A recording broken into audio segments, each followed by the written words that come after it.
Welcome back, and welcome to what promises to be one of the shorter videos in this video series. In this video, I want to talk about groups. In Exchange Server, there are three main types of groups. The first is a mail universal distribution group. This is just a standard distribution group.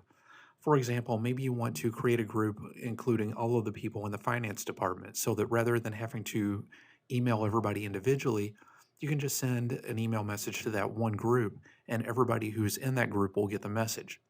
It just makes users' lives a lot easier. Now, the next type of group is a mail universal security group. Yeah, no, it's a mouthful. Now, a mail universal security group is the same as a mail universal distribution group in that you can create a group, you can add mailboxes to that group, and then you can send an email to the group, and everybody who's a member of that group will get the email. There is one difference between the two group types, though. A mail universal security group can be used to control access to a particular resource. So let's go back to my previous example in which I mentioned a group that was created for the finance department so that it would make it easier to contact all the people in finance. Well, presumably, a department as important as finance is also going to have resources that they need access to that you probably don't want everybody else accessing. These resources might be applications, files, folders, things like that, things outside of Exchange that just exist elsewhere within the Windows Server organization. So, a mail universal security group could be used to control access to those types of resources. So, if you create an access control list for a particular folder, you could add a mail universal security group to that folder as a way of controlling access to the folder. Now, the third type of group is a dynamic distribution group. Now, this is a distribution group whose membership is based on an Active Directory query. For example, maybe you want to create a distribution group named Miami, and rather than just statically add users to that group, you could say, okay, everybody who's in the Miami office, those are the people that make up the group. And as new people are hired on in Miami and Active Directory is populated to reflect those new hires, well, then the group dynamically changes to accommodate those new people as well. Likewise, if somebody moves away from Miami and moves to LA or somewhere, then those users are removed from the Miami group and they won't receive correspondences that are directed to the Miami distribution group. So those are the three group types. I'm going to switch over to my Exchange organization and I'll show you how these work. Okay, so here I am in the Exchange Admin Center. I've got the Recipients tab selected. And if you notice right next to Mailboxes, I have a tab marked Groups. So let's go ahead and select that. And when I click on New, we have a choice of a distribution group, a security group, or a dynamic distribution group. Granted, the wording is a little bit different on these than what we had on the slide, but the slide reflects Microsoft's official terms. These are kind of abbreviated. So let's go ahead and create a distribution group. This is just a basic Exchange Server group that's used for sending email to multiple recipients. So I'll click Distribution Group, and that's going to open up a new browser window. Now we have to enter a display name. I'm just going to call this one Finance. Then we have to enter an alias. So I'm going to type Finance for the alias. We can enter notes about why the group was created or who the members should be or something like that. We don't have to, but we can. And then we have to choose an organizational unit. So I'm going to click Browse, and I'm going to place this in Users and click OK. And we can specify a group owner, and then we specify group members. So if I click on the plus sign, we can pick which users we want to belong to the group. So maybe I want to add user 3 and user 6. I'll click OK, and those users are added to the group. If I click Save, then I've created a distribution group consisting of user 3 and user 6, and I can add and remove users on an as-needed basis. So now, anytime somebody wants to email those users or get in contact with all of the users in the finance department, they don't have to email user 3 and user 6 individually. They can instead send an email to finance@posidemo.com. So that's how a distribution group works. Now, what about a security group? Well, if I click on New and go to Security Group, we'll see another browser window, and this is fairly similar to what you've already seen. We have a display name. I'll call this one Marketing.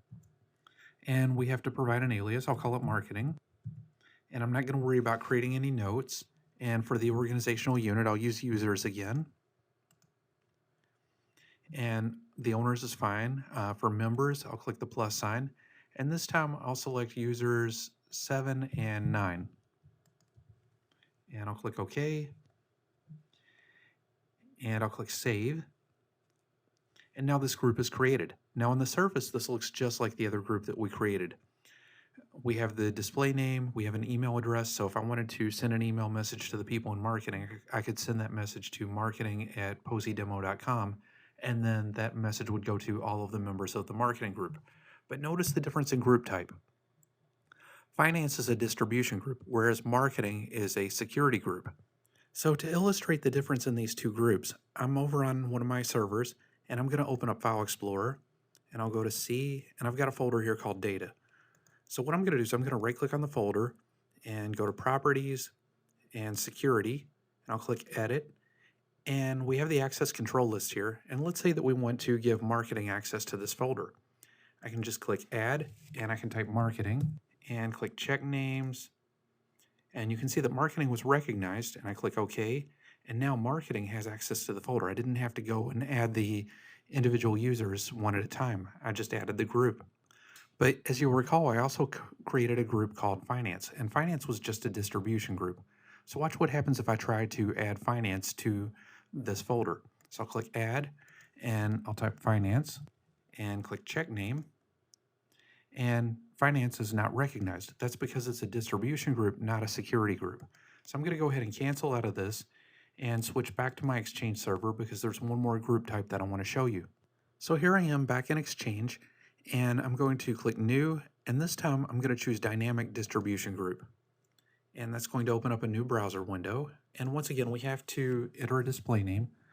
I'll call this one IT. For alias, I'll use IT. I'm not going to worry about notes. I'll use the user's organizational unit, and we can specify an owner if we want to. I'll just go ahead and go with administrator.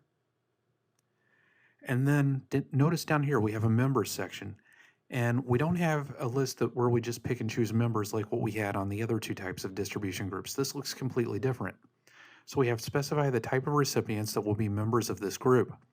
We have all recipient types, and then we have only the following recipient types: users with Exchange mailboxes, mail users with external email addresses, resource mailboxes, and so on. And then down here we have membership in this group will be determined by the rules you set up below. So if I scroll down, I can click Add Rule, and we have various criteria that we can use to establish group membership. So earlier I mentioned that maybe we wanted to create a group called Miami. Well, one way of doing that would be to select state or province. And we could specify words or phrases. Maybe I want to set this to Miami or maybe Florida. So what we've done is we've created a group where the group membership is determined by Active Directory attributes. In this case, the state or province has to reflect the word Florida. So let me switch over to my Active Directory. I'll show you what I mean. Okay, so I'm on my domain controller right now, and I've pulled up Active Directory users and computers, and I'm just going to right-click on a user and go to Properties. And the thing that I wanted to show you is that there are all of these different attributes that can be set for an individual user. So if I go to Address, you'll notice that we have this field, State or Province. And if I were to set this to Florida, now we have something that rule can look at. So I'll go ahead and click OK. And basically what I've done is I've assigned the attribute Florida to user 1. So now if I switch back over to my Exchange server and I click Save, then what will have happened is that the IT group will contain users who have a state or province of Florida. In this case, that's going to be user 1. So user 1 is going to be the member of the IT group. Now, as we add Florida to more users, or as more users move to Florida, whichever way it happens to work, then the group membership will change on the fly.